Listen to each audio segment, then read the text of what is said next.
I'm going to try and do a really quick video for this so you can watch it be done. So this is when we blend forces and kinematics. The equations are different, they can't go together, but there's a common variable.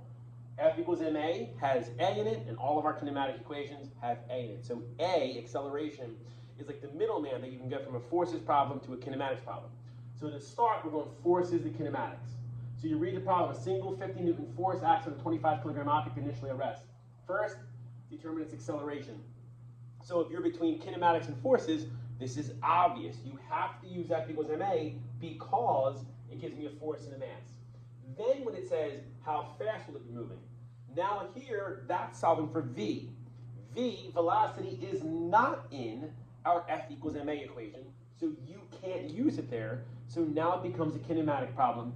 And same thing here when it says, how far will it go? So to make things quick, I already did this for you. Feel free to pause it here and see, but here's what I did. For its acceleration, since it gave me force and it gave me mass, I used F equals ma to get the acceleration. Now that I have the acceleration, that can go into my kinematics problem and become that acceleration. It asks me for how fast it's going. It tells me over here it starts at rest. Doesn't mention the initial position, but we can always make that 0. Time is 5. All right, plug in this equation, got that final velocity. And then I just use the same exact chart over here. So that one is like number 1 when you're all practice, almost exactly like I just changed the numbers, all right?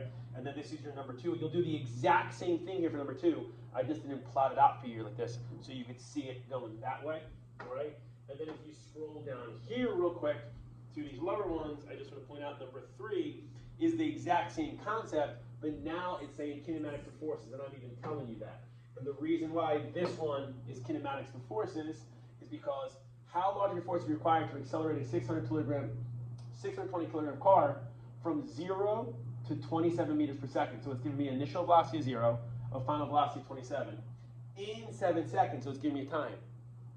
So I got to use kinematics here, and I'm not going to do it for you. You're going to do your whole kinematics chart. You're going to solve for the acceleration, and then when you get that acceleration here, that's going to plug in to F equals ma on this side, and that's how you do these problems.